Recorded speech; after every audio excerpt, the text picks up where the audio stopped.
Welcome aboard to the Meet Kevin Show. Well, nice to meet you, Kevin, and your audience as well. And, Euro Pacific Capital, what we do there, it's actually a division of a larger broker-dealer because I ended up selling that particular company around the time that I moved to Puerto Rico, where I had already moved my asset management company from California years earlier. That's Euro Pacific Asset Management. That's the company that you could see, I think, on my right. And Euro Pacific Asset Management is a registered investment advisor.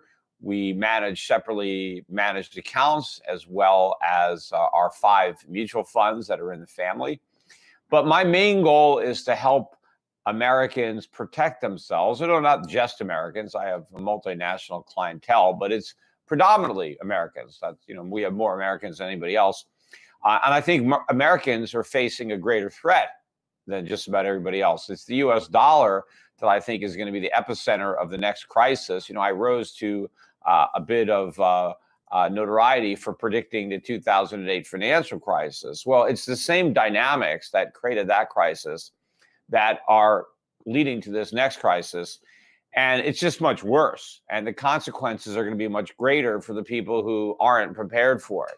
So I'm trying to get people out of dollars, out of dollar assets, build good portfolios outside the US, foreign equities, both developed and emerging markets, foreign bonds, take advantage of what I think will be a historic rise in gold and silver prices by having exposure to those metals, but also to the companies that mine them and make a profit from selling them.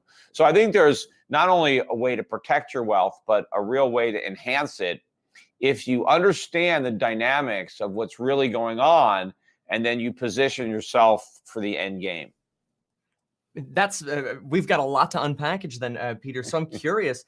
You mentioned you packed up your fund and moved to Puerto Rico, get out of the dollar. I mean, your mind must be exploding then with the things that you hear coming out of California, the things going on with GameStop, the things going on with potential inflation coming. Tell me a little bit, what maybe let's start with what got you out of California. I mean, I can only guess, but let's start Well, there. I haven't lived in California since about 2005. So my broker-dealer was based out of Connecticut.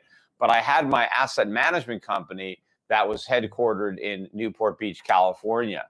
But obviously, what really drove me to move the company from California was the high tax rate that I was looking at in California. And, initially, my plan was to go abroad. I was looking at Ireland. I was looking at Singapore to take that company. But then I heard about Puerto Rico, and it was a much better deal and a lot closer to home. So I moved the company to Puerto Rico in about 2013, 2014. But then in a few years after coming down to Puerto Rico quite a bit myself, I really fell in love with the place. And I get even better tax breaks living here. So I'm still in the dollar. Puerto Rico is part of the United States. We're not a state, we're a territory. But the US dollar is still the currency. And so everybody is dealing in dollars down here. So what I get out of is the income tax. And that's a huge savings. But the inflation tax, I think, is going to be even worse for a lot of people. And the way I avoid the inflation tax is by not owning what's being taxed, which is US dollars and US dollar denominated investments. So I'm here in Puerto Rico where I have 0 capital gains tax, and I only have to pay a 4% tax on the money I earn doing work, right? So it's pretty much I get to keep almost everything I earn. So I enjoy a level of freedom here in Puerto Rico that I can never enjoy in the 50 states. So this really is the freest place for Americans to live, is Puerto Rico. So, come on down. The weather's great and the tax climate's even better. But the inflation tax is going to hit everybody. But the way to avoid the inflation tax, and you don't have to move to Puerto Rico to get out of that tax, you have to get out of the dollar. Although the way the inflation tax will hit you if you don't move to Puerto Rico is through capital gains, because if there's a lot of inflation and the dollar loses value and prices go up, let's say you buy a stock, for example, and the cost of living doubles, right? Everything that you want to buy is more expensive. Food doubles, your rent doubles, your insurance doubles, or everything is twice as expensive. And so now your stock doubles.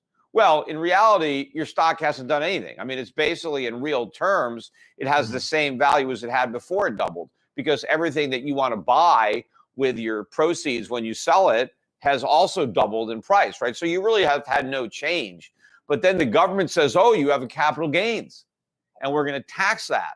But it's not a real gain. It's just on paper. In reality, after you pay the tax, you actually have a big loss, because now you don't have enough money left over to cover the increased cost of living. So in Puerto Rico, you solve that additional inflation tax problem, because your capital gains is zero.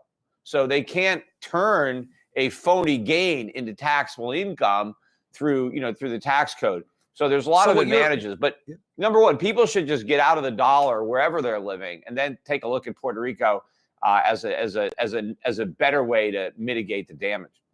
I mean, I think that's fascinating. I think it's really what you've done is it's almost like you've arbitraged the tax system, where here in California, I'm paying 50% of all my money is gone, right? Why do you want to do that?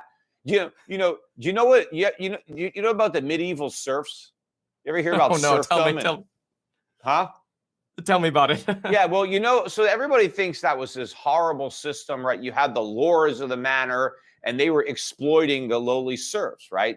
Well, what made you a serf is that you worked the land, and you had to give 25% of what you produced to the lord, right? So you got to keep 75%. So basically, the serfs were in the equivalent of a 25% tax bracket.